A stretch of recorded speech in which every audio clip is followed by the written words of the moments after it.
हरिः ॐ। यो ब्रह्माणं विदधाति पूर्वं यो वै वेदांस प्रणोति तस्मै तमहदेवमात्मबुद्धिप्रकाशं मुमुक्षुर्वै शरणमहं प्रपद्ये। वैदिक सनातन धर्मको विषयमा मैले भाग 1, सनातन धर्म भाग 1, सनातन धर्म भाग 2, भाग 3 सम्म व्याख्या गर्दै आए। ओमकार मन्त्र मूलाढ्य वैदिक सनातन धर्ममा मन्त्रको बीज भनेर ओमकारलाई मानिन्छ। पूर्वजन्म दृढाशय। दोस्रो कुरा, पूर्वजन्मप्रति दृढ विश्वास हुन्छ। पूर्वजन्मप्रति जन्म पूर्वको अवस्थालाई अर्को जन्म थियो भन्ने विश्वास गरिन्छ भने मृत्यु पछाडि अर्को जन्म हुन्छ भन्ने पनि विश्वास वैदिक सनातन धर्मको एउटा विशेषता। हामीले हाम्रो जीवन एउटा शङ्का, एउटा हामीलाई जिज्ञासा, एउटा कुतूहलता अन्तर हृदयमा पैदा हुनु स्वाभाविक हो। हामी जन्मनुभन्दा अगाडि के थियौँ, कस्तो थियौँ? जन्मिएको मितिभन्दा 9 महिना अगाडि त आमाको गर्भमा प्रवेश गर्यौँ। त्यहाँभन्दा अगाडिको हाम्रो के थियो अवस्था? केही थिएन, अस्तित्वै थिएन। भन्दा पूर्वजन्म दृढाश्रय, पूर्वजन्म थियो, परजन्म पनि हुन्छ र जो जन्मियो त्यो मर्छ।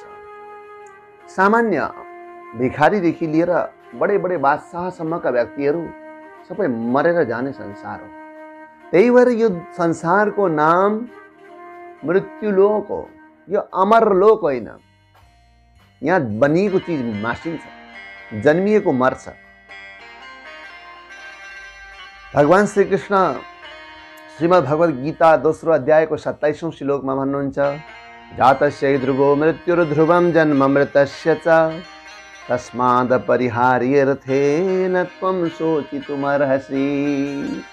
जातस्य ध्रुवो मृत्यु, जन्मिएको मर्छ, त्यो पनि ध्रुव, सत्य हो। त्यो अरू कुरा कतिले म विश्वास गर्दिनँ, यो कुरा मन पर्दैन, यस्तो विश्वास लाग्दैन, हामी अनेक कान कुरा गर्छौँ, तर मृत्युलाई विश्वास नगर्ने व्यक्ति कोही पनि छैन। र जुन यथार्थ कुरा हो, जुन सत्य कुरा हो, यथार्थलाई विश्वास गरिराख्नु पर्दैन, उसले आफ्नो काम गर्छ। मृत्युलाई विश्वास नगर्नेलाई पनि उसले लिएर जान्छ। यो विचित्रता। त्यसले गर्दा जातस्य ध्रुवो मृत्यु, जन्मिएको मर्छ, मृतस्य ध्रुवम जन्म, मरेको सत्य जन्मन्छ। फेरि यहाँ त किटान गरिएको छ। यद्यपि मृत्युको विषयमा हामीले समालोचना गर्न निकै कठिन छ, सक्दैनौँ। किनभने हामी जिउँदा व्यक्तिले मरेको अवस्था कस्तो हुन्छ, मृत्यु पछाडि के हुन्छ, के थाहा पाउँ। तर हाम्रा मनीषीहरूले, विद्वानहरूले, आर्ष वैज्ञानिकहरूले जुन व्याख्या विश्लेषण गर्नुभएको छ त्यो त हामी समालोचना गर्न सक्छौँ। त्यसले गर्दा जन्मिएको मर्छ, मरेको जन्मन्छ, यो अपरिहार्य अर्थे। अपरिहार्य भनेको नभई नहुने, केही गरे टार्न नसकिने, केही गरे हटाउन नसकिने यसका विषयमा धेरै चिन्ता गर्नु हुँदैन। मृत्युको विषयमा चिन्तन गर्न छुट्छ, तर शास्त्रले चिन्ता नगर भनेको छ। न त्वं शोचितुमर्हसि, तिमी सोच्न योग्य छैनौ। त्यही भएर कृष्ण हरि बराल सरले एउटा गजल कति मिठो लेख्नु भएको छ। मर्ने कसैको रहर हुँदैन, तर नमरेको प्रहर हुँदैन। भागेर जाउँ, कुन ठाउँ जाउँ, मान्छे नमर्ने सहर हुँदैन। काहीँ अहिलेसम्म त्यस्तो टेक्नोलोजी, यति टेक्नोलोजीको विकास भइरहँदा मान्छे नमर्ने सहरको विकास हुन सकेका छैन। आज मात्रै न, भोलि पनि हुँदैन। त्यसले गर्दाखेरि यो अपरिहार्य कुरामा तिमी चिन्ता नगर, मृत्युसँग चिन्ता नगर। किनभने मृत्युको चिन्ता गर्ने व्यक्तिले संसारमा केही प्रगति, उन्नति गर्न सक्दैन। संसारमा कुनै पनि विशेष कर्म गर्न सक्दैन, विशेष काम गर्न सक्दैन। चाहे राजनीतिमा होस्, चाहे धर्म अध्यात्म क्षेत्रमा होस्, चाहे अरू समाज विकासमा होस्, चाहे कुनै प्रगति उन्नतिका लागि होस्, मृत्युसँग भयभीत हुने व्यक्तिले केही पनि प्रगति गर्न सक्दैन। मृत्युलाई त त्यसले गर्दा धर्मशास्त्रमा, हाम्रो पूर्वीय वैदिक सनातन हिन्दू धर्ममा किटानका साथ बताइएको छ। मृत्युलाई चिन्ता होइन, चिन्तन गर्नुपर्छ, सचेत बन्नुपर्छ। 100 वर्षको हाम्रो पूर्ण आयु मानवको, त्यसमा 36,500 दिन लगभग हुन्छ। त्यो 36,500 दिन हामीले पाएको हो, हाम्रो प्रपर्टी हो, सम्पत्ति हो। त्यो तर अचम्मको सम्पत्ति, हामीले कमाएको सम्पत्ति त सज्जन राख्न मिल्छ, भोलि सञ्चय गर्न मिल्छ, मितव्ययी भनेर फारू गर्न मिल्छ। तर यो 100 वर्ष 36,500 दिन हामीले फारू गर्नै मिल्दैन। अचम्म, आज दिनभरि सुत्यो, राति पनि सुत्यो, दिउँसो पनि सुत्यो, आलस्य गरियो, दिन त गइहाल्छ, सर्किहाल्छ, चिप्लिएर जान्छ। असै चिप्लिन्छ, थाहै नपाई चिप्लिन्छ। संसरतीति संसार बिस्तारै बिस्तारै चिप्लिरहने भएकोले गर्दा, भाग्ने होइन चिप्लिने, सुल्किने भएकोले गर्दा यसको नाम संसार, यसको नाम मृत्युलोक। र भगवान श्रीकृष्ण अर्को गीताको त्यही दोस्रो अध्याय, श्रीमद् भगवद गीताको दोस्रो अध्यायको 28औं श्लोकमा प्रश्न पार्नुहुन्छ। अव्यक्तादीनि भूतानि व्यक्तमज्ञानि भारत, अव्यक्तानि धनान्येव तत्र का परिवेदना। ए भाइ हेर, अव्यक्तादीनि भूतानि, सम्पूर्ण प्राणीहरू हिजो अव्यक्तको गर्भबाट जन्मिएको। यो संसारको सृष्टि शून्यताबाट भएको, केही थिएन, जहाँ उत्पत्ति भयो, हामी जन्म्यौँ, कहाँबाट? शून्यता, आमाको गर्भमा बीजको रूपमा प्रवेश गर्यौँ। बीज बन्नु अगाडि हामी कहाँ थियौँ थाहै छैन। अव्यक्ततामा थियौँ, हामी शून्यतामा थियौँ। तर शास्त्रले भन्छ कुनै न कुनै कर्मफल भोग्दै थियौँ, कुनै न कुनै जन्ममा थियौँ, कुनै योनिमा थियौँ। अनि फेरि बीचमा हामी भयौँ। हामी भएपछि आफ्नो संसार निर्माण गर्यौँ। दोकान मकान व्यवसाय देश विदेश हरेक कुराहरू निर्माण गर्यौँ। व्यक्तमध्यानि भारत, फेरि अन्तिममा आफू गइयो, संसार सकियो। आफ्नो व्यक्तिको त संसारै सकियो। यानी कि कुनै हाट मेलामा गएको व्यक्तिले बिहान लग्यो आफ्नो सौदाबाजी, सबै सौदा फिजायो, दोकान गर्न थाल्यो। कोही दोकान, कोही किन्ने, कोही बेच्ने। अनि अव्यक्त निधनान्येव, फेरि दिनभरि तमास गर्यो, बार्गेनिङ चल्यो। सस्तो, कोही सस्तो खोज्ने, कोही मुगो बेच्ने, यतिमा दिने, यतिमा नदिने। भरे अन्तिममा फेरि उठाइयो बेलुका बजार, हाट मेला सुनसान। हाम्रो जीवन त्यस्तै हो भनेर व्याख्या गरिएको छ। अव्यक्तादीनि भूतानि अव्यक्ता निधनान्येव, मृत्यु पछाडि फेरि अव्यक्ताकै गर्भमा लीन हुने हो। त्यसले गर्दा पूर्वजन्म दृढाश्रय, हामी पूर्वजन्मप्रति विश्वास र परजन्मप्रति विश्वास गर्छौँ। हामी संसार छोडेर जाँदा यो पाञ्चभौतिक शरीर यहीँ छोडिदिन्छौँ, किन यो संसारको प्राकृतिक पदार्थसँग ले बनेको यो शरीर हो। त्यसले गर्दा हामी यही प्रकृतिकै काखमा छोडिदिन्छौँ।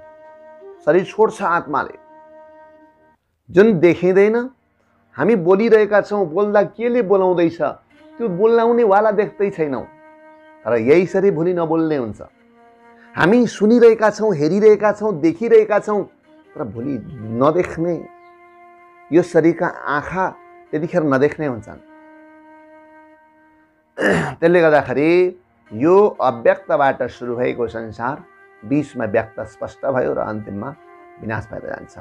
त्यसले गर्दा पूर्वीय दर्शनहरूको मान्यता के छ भन्दा विगतबाट ज्ञान स्वीकार गर, विगतलाई सम्मान गर। विगत भनेको बितेको समय हो। विगत जहिले इतिहास हो। इतिहासबाट प्रेरणा ल्याऊ, विगतबाट प्रेरणा ग्रहण गर, वर्तमानमा सचेत रहू, वर्तमानमा कुशलता साधन गर, वर्तमानमा कर्म गर। जे गर्नु छ, सेवा, सद्भाव, सहिष्णुता सबै वर्तमानमा गर। वर्तमानसँग पूर्ण विश्वास गर, भविष्यसँग भरोसा गर। भरोसा भोलि होला त्यसमा चाहिँ भर पर्ने र आशा गर्ने पक्कै हुन्छ। यो साल एउटा कृषकको बाली फलेन, बाली नाली फलेन सज्जन। बाली फलेन भने कृषक खेतमा पुगेर के भन्छन्, एकपल्ट खुइ गरेर सुस्केर हाल्छन्। अनि भन्छन् यो साल त भएन, लाखेस् न आउँदो साल अलि बेलैमा खेती गर्छु, कतिको फल रहेछ। यो यसपालि नभएको पीडालाई अर्को सालको भरोसाले पिचिदिन्छन् अनि उनी स्वस्थ हुन्छ। व्यापारीले दोकान खोले, आज कोही कस्टमर आएनन्, बेलुका सम्झन्छ आयो त आएनन्, ठिकै छ, भोलि अझै छिटो आएर दोकान खोल्छु। दिउँसो एक दुईजना आएर जुन कुरा खोजे मैले दिन सकिनँ, भोलि सामान पनि थप्छु, अनि हेरौँ न भोलि कस्तो हुँदो रहेछ। भोलिप्रतिको भरोसा। किन आजको पनि बेलुका पख भने व्यापारीले, कृषकले फलिसकेर नफलेपछि भने उनले विगतलाई अध्ययन गरेर वर्तमानमा गरेको घोषणा हो, भविष्यप्रतिको भरोसा। तर जहिले विश्वास वर्तमानप्रति गर्नुपर्छ। वर्तमान भविष्यको निर्माता हो, विगत वर्तमानको प्रेरक हो। विगत र इतिहासबाट प्रेरणा लिनुपर्छ। त्यही भएर विगत वर्तमानको प्रेरक, भविष्यको निर्माता वर्तमान, भविष्य भरोसा। त्यही भएर राम्रो काम गर्नुपर्छ। राम्ररी वर्तमान बिताएका व्यक्तिको भविष्य राम्रो बन्छ। यसै अर्थ हो अव्यक्तादीनि भूतानि। हिजो केही थिएन, पछि पनि फेरि केही हुँदैन, बीचमा भएका सबै कुराहरूलाई समीक्षा गर र त्यसलाई समीक्षा गर्दै गर्दै आफ्नो जीवनलाई सफल, सबल, सक्षम, समर्थशाली बनाउन वर्तमानमा कोसिस गर्नुपर्छ। र अव्यक्तताको यात्रा त स्वाभाविक रूपमा हामीले जानेर सचेत भएर यात्रा गऱ्यौँ, सुखी बन्यौँ। नजाने पनि त्यो यात्रा त जानै छ। जुन यात्राको विषयमा कुनै अध्ययन गरेको छैन, अनुसन्धान गरेको छैन, निधिध्यासन गरेको छैन, योग गरेको छैन, त्यो व्यक्ति नसुनेको नजानेको बाटो हिँड्यो भने दुःख हुन्छ। त्यही भएर चिन्तनजन्य विधिबाट प्राप्त गरेको ज्ञानले अव्यक्त मार्गलाई सचेत बनाउँछ। सज्जन, जन्म पूर्व पनि नास्ति थिएन, मृत्यु पश्चात पनि नास्ति छैन, बीचमा छ त्यो पदार्थलाई असत पदार्थ भनेर शास्त्रमा भनिएको छ। व्यवहारका लागि सत्य छ, बाँचुन्जेल सत्य छ, तर त्यो चिरस्थायी नहुनाले त्यसलाई असत पदार्थ मानिएको छ। यो परिघटना, हाम्रो जीवन र यो संसार असत पदार्थ हो, पूर्वीय दर्शनका आधारमा। पूर्व थियो, हामी जन्मनु पूर्व पनि पूर्व आसीत्, पश्चात भविष्यति, हामी पूर्व पनि थियो, अहिले पनि साम्प्रतम अस्ति, अहिले पनि छ, अनि पश्चात भविष्यति, पछि पनि हुनेछ, त्यो जहिले रहिरहन्छ, त्यसको नाम सत हो। त्यही भएर हरेक कर्म गर्दा हामी हरिओम तत्सतबाट सुरु गर्छौँ।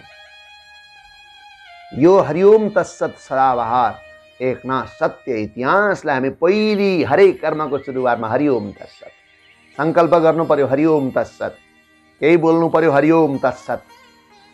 ओमकार मन्त्र मूलाढ्य, मन्त्रको बीज हरिओमलाई लाएर अनि हामी तत्सत नित्य इतिहासलाई हामी केलाउँछौँ। यो नित्य इतिहास हो तत्सत, निरन्तर रहिरहने इतिहास, परिघटना प्रधान इतिहास होइन यो।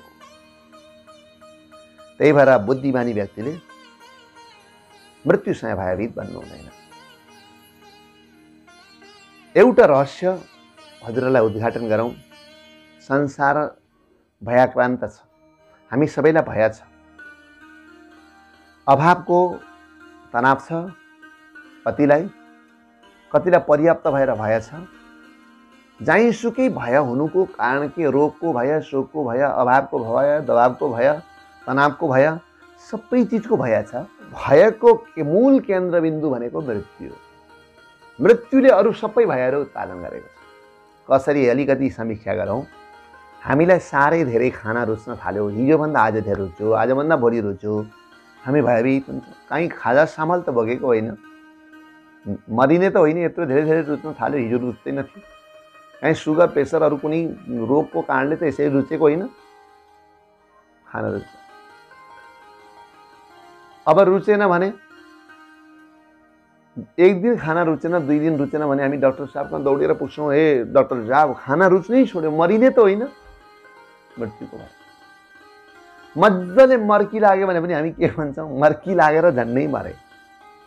कहीँ हिँड्दै गर्दा ठेस लाग्यो भने के भन्छौँ, हट आउँदै थिएँ बाटामा ठेस लागेर झन्नै मरे। धेरै निद्रा लाग्यो भने पनि भयभीत हुन्छौँ, निन्द्रै मात्रै लाग्छ कि मरिनु त होइन। एक रात निन्द्रा नलागोस् त झन् कति हो कति भयो, तनावै तनाव, निन्द्रै लाग्न छोड्यो, मरिने त होइन। जेमा पनि हामी मृत्युलाई जोड्छौँ। खाना पाए मृत्यु, मृत्युको भय, धेर खाए मृत्युको भय, नपाए झन् मृत्युको भय, सजन रोग लागे मृत्युको भय, निरोगी भए मृत्युको भय, जे सुकेमा मृत्युको भय। काल ब्याल मुख ग्रास, काल रूपी सर्पले हामीलाई निलिरहेको छ। त्यही भएर त्यही मृत्युका भयले, शोकको भय, अरू चाहिँ रोगको भय, अभावको भय, तनावको भय, सबै भय निम्त्याउने एउटै चिज हो मृत्यु। तर हाम्रा धर्मग्रन्थहरूले भन्छन्, उपनिषदहरूले भन्छन्, अमृतस्य पुत्राः वयम्, हामी त्यो अजर अमर ईश्वरका सन्तति हौँ। त्यसले गर्दा मृत्युसँग भय नगर न। लुगा फाट्छ नि, लुगा फाट्यो भने त कोही रुँदैन त। लुगा त अर्को खोजेर लाउने हो, अर्को किनेर लाउने हो। भाषांश जीर्णानि यथा विहाय, यो लुगा फाट्यो भने अर्को लुगा किनेर लाउने हो, अवसर हो। त्यसले गर्दा मृत्युसँग भयभीत होइन, मृत्युबाट सचेतना लिनुपर्छ, मृत्युबाट सचेत बन्नुपर्छ। मृत्युले जीवन जिउन सिक्नुपर्छ। मृत्युले मरिनै रहेछ। अन्याय नगर, अत्याचार नगर, पापाचार नगर, दुराचार नगर, शोषण दमन केका लागि? अरूलाई रुवाएर तिमीले सङ्कलन गरेको सम्पत्ति त साथमा जाँदैन त, किन मरिमटेका? सम्पत्ति पनि चाहिन्छ, महत्त्वाकांक्षा पनि चाहिन्छ, तर उच्च महत्त्वाकांक्षा किन राख्छौ? जसरी भए पनि बटुल्ने। तिम्रो उच्च महत्त्वाकांक्षाले अर्को मर्दै गरेको किन हेर्दैन? हाम्रा धर्मग्रन्थले दिने सन्देश यो हो। तिमी अर्कालाई बिगारी आफू बनिने त्यो राक्षसी चाल हो। अरूलाई बिगारेर आफू बनिने काम नगर। तिमी के गर?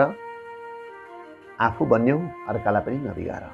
सक्छौ अरूलाई पनि बनाऊ अनि आफू बन्यौ, सक्तौन भने आफू बन्यौ तर अरूलाई नबिगार। तिमी धनी बन तर अर्काको सम्पत्ति लुटेर होइन, ऊ पनि संरक्षित। तिमी अगौजी खाऊ तर उसलाई भोको बनाएर होइन, अर्काको पेटबाट खोसेर होइन, ऊ अगाओस्, तिमी पनि अगाऊ। त्यसले गर्दा सज्जन, हामीलाई पूर्वजन्म र परजन्म प्रतिको विश्वास छ। त्यही भएर अन्याय, अत्याचार, पापाचार, दुराचार, भ्रष्टाचार, शोषण, दमन, अधार्मिक काम गर्यो, नास्तिक काम गर्यो, कसैलाई रुवायो, परोपकारहीन काम गर्यो भने परजन्म बिग्रन्छ भन्ने हाम्रो आस्थाले, हाम्रा ग्रन्थले देखाइएको, प्रशस्त गरिएको सन्देशले, आज्ञाले हामी के गर्छौँ? सचेत रहन्छौँ। यो जन्म सचेत बनाउँछौँ, वर्तमान सचेत राख्छौँ। त्यही भएर मृत्युसँग भयभीत होइन, मृत्युसँग सचेत रहनुपर्छ। शरीर नाशवान छ, शरीरभित्र बसेको आत्मा अविनाशी छ। यो वैदिक सनातन धर्मको एउटा लक्षण यो, अव्यक्ता निधनान्येव तत्रका परिदेवना। तिमी मृत्युसँग भयभीत नबन, पूर्वजन्म र परजन्ममा विश्वास गर्नु। यो वैदिक सनातन धर्मको एउटा लक्षण हो। ओंकार मन्त्रमूलाढ्य पूर्वजन्म दृढाशय, वेदगु प्रतिमा सेवी। वेदलाई मूल ग्रन्थ, आदर्श ग्रन्थको रूपमा हामी स्वीकार गर्छौँ। अब वेदको विषयमा थोरै कुरा गरौँ। वेद सज्जन, वेद चारवटा धातु, संस्कृतका चारवटा धातुबाट वेद शब्द व्युत्पादन हुन्छ, बन्छ। यी धातु के हुन् भन्दा विद ज्ञाने, विद विचारणे, विद्धि लाभे अनि विद सत्ताय। यी चारवटा धातुबाट शब्द बन्छ। जुनीबाट पनि वेद वेद वेद भन्छ। वेद भनेको के हो? वेद भनेको ज्ञानको भण्डार हो। सर्व ज्ञानमयो वेदः, सम्पूर्ण ज्ञानमय छ वेद। वेद त ज्ञानले भरिएको ग्रन्थ हो, अथाह ग्रन्थ, अथाह ज्ञान राशि भएको ग्रन्थ। फेरि अर्को रहस्य, वेद अपौरुषेय ग्रन्थ हो, जसलाई कसैले लेखेको होइन, भगवानका श्वासबाट प्रकट भएको हाम्रो विश्वास छ, शास्त्रमा निर्देशन गरिएको छ। अनि विद ज्ञाने, ज्ञानको भण्डार वेद हो। विद विचारणे, विचारको स्रोत हो ज्ञान, वेद। अनेकन विचार, सद्विचारको भण्डार, सद्विचारको स्रोत, चिन्तनको स्रोत। अनि विद्धि लाभे, लाभ। कुन लाभ भन्दाखेरि लाभ त धन लाभ हुन्छ, जन लाभ हुन्छ, शक्ति लाभ हुन्छ, प्रतिष्ठा लाभ हुन्छ, लाभ भनेको प्राप्त गर्नु। तर यो वेद चाहिँ त्यस्ता उस्ता चिजको लाभ भन्दा पनि वेद चाहिँ विशेष गरेर कस्तो लाभ हो? भगवान श्रीकृष्ण गीता भन्नुहुन्छ यम लब्ध्वा चापरम लाभम मन्यते नाधिकम दत्तः। जुन चीज प्राप्त गरेपछि यी संसारका सामान्य वस्तुको लाभ गर्ने अभिलाषै हुँदैन, अर्थात् संसारका हरेक लाभहरूलाई सामान्य लाभको रूपमा आएछ। त्यसरी हेर्ने बित्तिकै के हुन्छ? हत्या, हिंसा समान भएर जान्छ संसार। किनकि जुनी प्रतिष्ठा, जुनी मान, जुनी सम्पत्ति, जुनी सम्पदा सामान्य भएपछि, त्यसका छेउमा सामान्य फिका भएपछि त्यसप्रति ठुलो मोह नै हुँदैन। मोह नभएपछि हत्या, हिंसा हुँदैन। त्यसले गर्दा वृद्धि लाभे, वेदमा त्यो लाभ गराउने तत्त्व छ। अर्को विदेश सत्तायाम, सत्ता भनेको आत्मानुकूल व्यापार सत्ता, आत्मालाई अनुकूलित मार्गमा लैजाने, मोक्ष गति दिलाउने सम्पूर्ण साधन वेदमा छ। र जम्मा वेदमा चारवटा वेदहरू छन्, ऋग्वेद, यजुर्वेद, सामवेद, अथर्ववेद। यी चारवटा वेदहरूमा सज्जन 1,00,000 मन्त्रहरू छन्। ती 1,00,000 मन्त्रमा 80,000 मन्त्रहरू कर्मकाण्ड परक छन्। कर्मकाण्ड भनेको, कर्मको काण्ड भनेको शाखा हो। हरेक कर्म गर्छौँ हामी, पाठ गर्छौँ, पूजा गर्छौँ, विभिन्न तिथि नक्षत्र कालखण्डमा हामी पूजा गर्छौँ। ती पूजा गर्ने मन्त्रहरू छन् 80,000 मन्त्रहरू, सबभन्दा बेसी। त्यो व्यवहार सम्बद्ध छ, वैदिक व्यवहार छ हाम्रो। 16,000 मन्त्रहरू उपासना परक छन्, जुन भगवानको उपासना कसरी गर्ने, ईश्वरीय साधना कसरी गर्ने, ईश्वरसँग सन्निकट पुग्ने विधि विधान के हो, यी तमाम कुराहरू यो उपासना खण्डमा व्याख्या गरिएको छ। अनि अरू 4,000 मन्त्रहरू ज्ञान परक छन्। ती उपनिषद दर्शन सम्बद्ध छन्। ईशावास्यमिदं सर्वं यत्किञ्च जगत्याम जगत, यो ईश्वरको वशमा छ। जे जे देख्छौ ती चिज सबै ईश्वरका हुन्। तिमीले कमाएर जोडेर राखेर जे गरे पनि ती सबै ईश्वरका हुन्। येन त्यक्तेन भुञ्जीथा। त्यसले गर्दा जे पाउँछौ त्यो त्यागपूर्वक भोजन गर, स्वीकार गर। सम्पत्ति पायो दान गर, दिन दुखीलाई देऊ। अन्न पायो भोकालाई पनि खुवाऊ, तिमी पनि खाऊ। मागृध कस्य सिद्धनम, तिमी गरेर खाऊ। कसैको सम्पत्तिमा मागृध, गिद्धे दृष्टि नलाऊ, आसक्ति नगर, राल नचुवाऊ। यस्ता उपनिषदका मन्त्रहरू छन्। ईशावास्य उपनिषदको पहिलो मन्त्र, यी 4,000 मन्त्रहरू छन्, यी ज्ञान परक छन्। र सज्जन, वेद त्यस्तो ग्रन्थ हो वेद जुन ग्रन्थको सामान्य व्याख्याद्वारा व्याख्या हुन सक्दैन, अव्याख्येय ग्रन्थ। वेदका अङ्गहरू छन् अरू 4वटा त वेद भए, शिक्षा, कल्प, व्याकरण, निरुक्त, छन्द, ज्योतिष। यी 6वटा वेदका अङ्गहरू छन्। शिक्षा, कल्प, व्याकरण, निरुक्त, छन्द, ज्योतिष, यिनीहरूले चाहिँ वेदको वास्तविकतालाई यिनीहरूले व्याख्या विश्लेषण गर्छन्। सजन, यसमा यजुर्वेद, हामी यजुर्वेदको अध्ययन गर्ने व्यक्तिहरू धेरै छौँ। अरू पनि वेदका अध्येताहरू हुनुहुन्छ। त्यसमा हामी नेपालमा प्रायशः यजुर्वेदको अध्येताहरू बेसी छौँ। त्यसमा पनि यजुर्वेद पनि 2 खालको छ, एउटा कृष्ण यजुर्वेद र शुक्ल यजुर्वेद। कृष्ण यजुर्वेद प्राय गरेर कृष्ण यजुर्वेद यो वैशम्पायनको बुद्धिको मलिनताबाट भएको, उनको बुद्धिमा मलिनता आएकाले गर्दा कृष्ण नाम राखिएको यसको ठुलो इतिहास छ। र यसका कृष्ण यजुर्वेदका तैत्तिरीय संहिता, मैत्रायणी संहिता र कठ संहिता गरेर 3वटा संहिता छन्। शुक्ल यजुर्वेद याज्ञवल्क्य ऋषिले तपस्या गरेर सूर्यबाट प्राप्त गरेको वेद। यसमा सज्जन शुक्ल यजुर्वेदका 2टा संहिता छन्। त्यसमा वाजसनेय संहिता र काण्डव संहिता। यसमा हामी वाजसनेय संहिताका अध्येताहरू हौँ। प्राय गरेर नेपालमा धेरै हामी वाजसेन संहिताका अध्येताहरू छौँ। र यही वाजसेन संहिताको अनुसार हाम्रो कर्मकाण्ड विधिहरूलाई सञ्चालन गर्ने, विधि विधानलाई अपनाउनेहरू छौँ। यो हाम्रो शाखा हो, वाजसनेय संहिता। यसरी वेद भनेको ज्ञान राशि हो, विचारको भण्डार हो, परम लाभ प्राप्त गर्ने ग्रन्थ हो। यसरी 1,00,000 मन्त्रहरूले युक्त भएको वेद यो हाम्रो वैदिक सनातन धर्मको आदर्श ग्रन्थ हो, मूल ग्रन्थ हो, मूल वाङ्मय हो। र यसलाई हामीले सर्वोपरि ग्रन्थका रूपमा वेदलाई सम्मान आत्मसात गर्छौँ। मैले आज दुईटा विशेषता सनातन धर्मका भने, जुन एउटा पूर्वजन्म र परजन्म प्रतिको विश्वास, दृढ विश्वास यो सनातन धर्मको एउटा विशेषता। अर्को, वेदलाई हाम्रो वैदिक सनातन धर्मको मूल ग्रन्थ मान्नु।